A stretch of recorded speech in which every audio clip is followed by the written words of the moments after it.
The following program is paid for by the friends and partners of Joyce Meyer Ministries.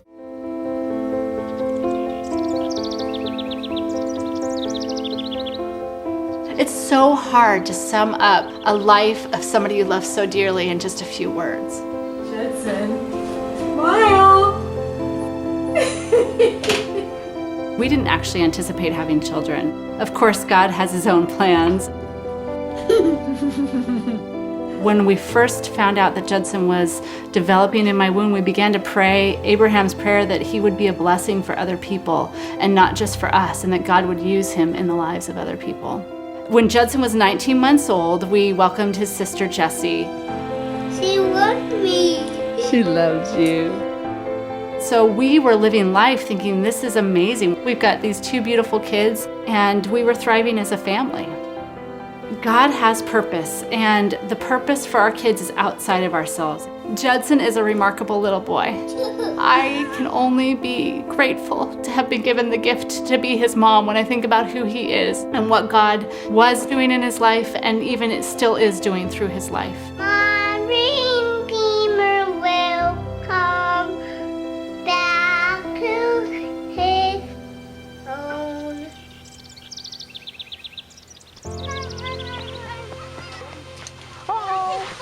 You okay, Judd? Judson began stumbling, and I didn't think too much of it at the time, but I did end up taking him into the doctor. The doctor also said it's probably not much to worry about. It'll get better soon.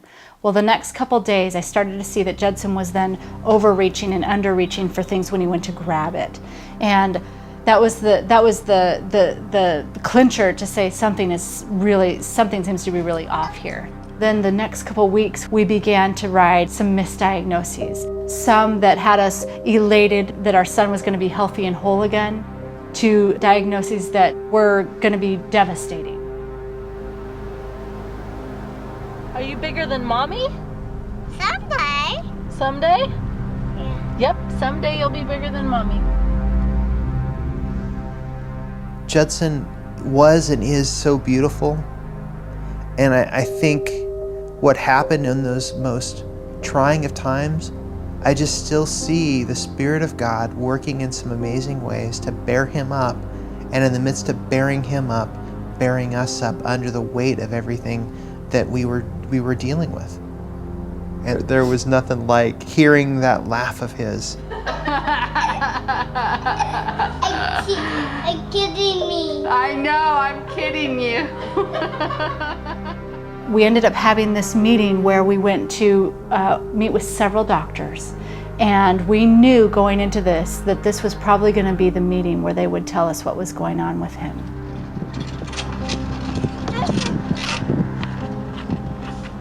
Here, let's go down this way. You want Daddy to go down? You go down first. Where's the big man? Again? Okay, we'll do it again. I remember coming home that day, and I remember saying in my heart that, you know what? As much as man can't do anything about this except help him die comfortably or try, I wanted to seek God for his healing. My feeling was that if I could just get to him and bring him my son, that he would touch him and heal him. As a father, I was consumed with that.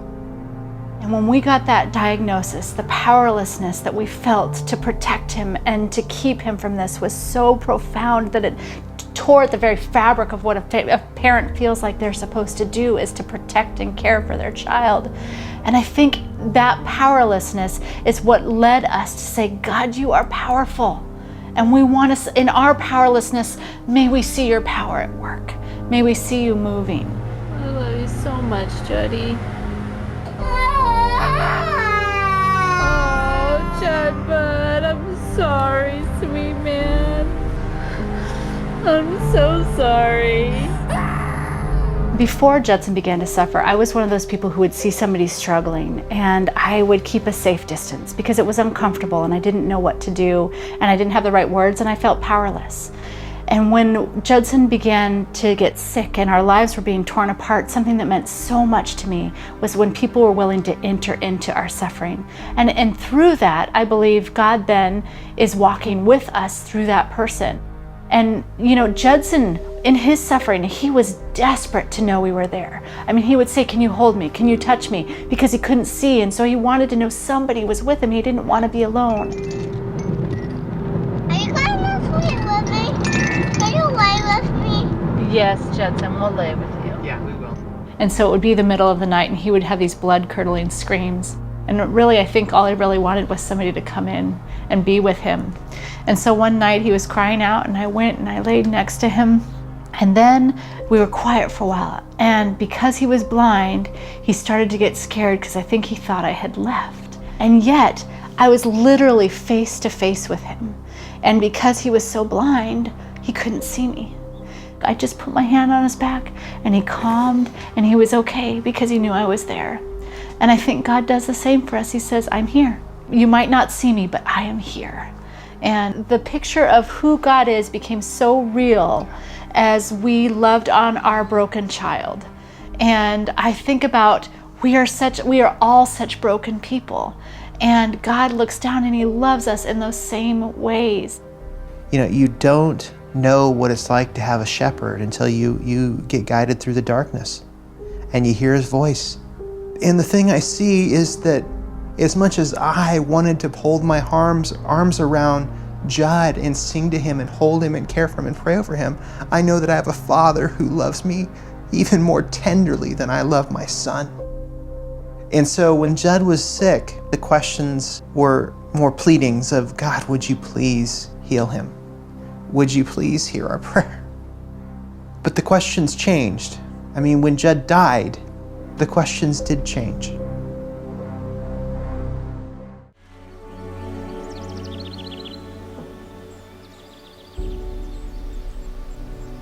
I did have a lot of questions about why God didn't decide to heal Judd. And I don't have any answers. What I am convinced more and more is that the pain that we experience is not the end, but that God is working in the midst of it.